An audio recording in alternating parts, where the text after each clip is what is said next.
Assalamualaikum warahmatullahi wabarakatuh. Alhamdulillah wassalatu wassalamu ala Rasulillah wa ala alihi wa ashabihi wa man wala. Kaum muslimin dan muslimat yang dimuliakan Allah Subhanahu wa taala, ada satu hal yang perlu untuk kami perjelas pada kesempatan yang baik ini, bahwa sebagaimana sudah kita fahami, ada istilah yang berlaku di kalangan mazhab Syafi'i bahwa pelaksanaan udhiyah itu ada hukum sunnah kifayah. Kesunahan yang dilakukan oleh satu orang dan mencakup untuk yang lainnya. Ada satu hadis Nabi Shallallahu Alaihi Wasallam yang kita sudah sering mendengarnya. Bagaimana Nabi Shallallahu Alaihi Wasallam ketika menyembelih, beliau mengatakan, Allahumma taqabbal min Muhammadin. Ya Allah, terimalah ini dari Muhammad wa ali Muhammadin, dan juga dari keluarga Muhammad, wa min ummati Muhammadin, dan juga dari umatnya Nabi Muhammad sallallahu alaihi wasallam. Kata Imam Nawawi ketika menjelaskan hadis ini, wastadalla bihadhihi min jawazi tadhiyatir rajuli anhu wa an ahli baitihi. Dari hadis ini maka dijadikan dalil akan bolehnya seseorang ketika berudhiyah itu diniatkan untuk dirinya dan juga untuk ahlul baitnya atau keluarganya. Nah, ini ada ungkapan bahkan oleh Imam Nawawi disebutkan wastirakuhum ma'hu fits thawab, termasuk pahalanya juga bisa dapat sebagaimana sudah kita fahami.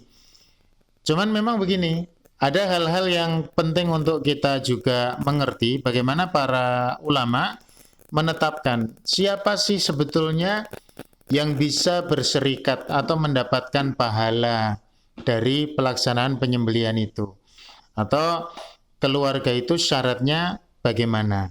Nah, ini tentu ada ungkapan-ungkapan di dalam kitab-kitab fikih yang akan semakin memperkuat kita bahwa sunnah kifayah ini benar adanya. Kepala keluarga yang dia menyembelih satu hewan udhiyah, ketika di atas namakan dirinya maka bisa mencakup keluarganya. Cuma syaratnya apa? Nah, ini perlu untuk kita fahami. Yang pertama, di antara yang disebut oleh para alim ulama madhab, di antaranya yang disebut oleh Al-Khatib Asy-Syirbini atau Imam Ar-Romli di dalam ungkapannya adalah mereka yang tinggal serumah ya dengan sahibul udhiyah atau pelaku kurban. Jadi yang tinggal satu rumah. Ini pernyataan yang juga penting untuk menguatkan kita. Kemudian yang kedua, ada ungkapan yang disebut juga di dalam kitab-kitab fikih, di antaranya kitab Tuhfatul Muhtaj, bahwa yang dimaksud dengan yang masuk dalam kategori berserikat dalam pahala itu siapa?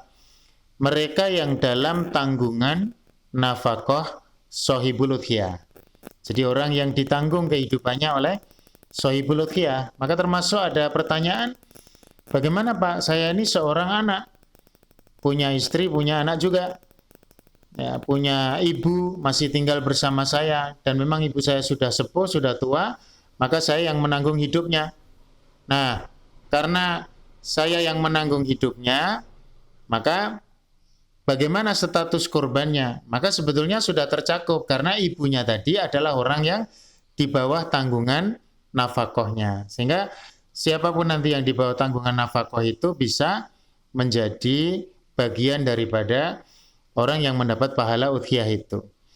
Kemudian juga ada ungkapan yang lain, nah ini dalam mazhab Maliki disebutkan begini, 3 syarat ini harus jadi satu. 3 syarat ini harus jadi satu. Jadi kalau hilang salah satunya maka menjadi hilang pahala tadi. Dalam mazhab Maliki disebutkan begini, 1, dia tinggal serumah dengan sahibul udhiyah. Yang kedua, dinafkahi oleh sahibul udhiyah atau orang yang berkorban.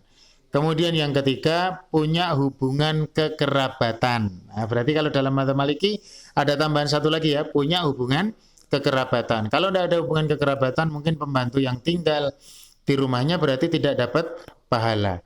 Maka kaum muslimin dan muslimat yang dimuliakan Allah Subhanahu wa taala, ini sebagai satu penegasan bahwa rahmahnya Allah Subhanahu wa taala kepada kita semuanya, sehingga cukup bagi kita untuk menyembelih bagi orang yang posisinya tadi kepala keluarga atau orang yang memang menanggung nafkah dari seluruh yang tinggal bersama dia di keluarga tadi. Ini tentu bukan sebagai satu pemahaman yang membatasi orang mau berudhiyah sebanyak-banyaknya, silakan. Kalau ada yang mau berudhiyah satu orang satu kambing atau 7 bagian untuk satu keluarga semuanya, silakan. Tapi yang saya perlu untuk ingatkan, ketika terjadi dia hanya punya satu hewan kemudian digilirkan.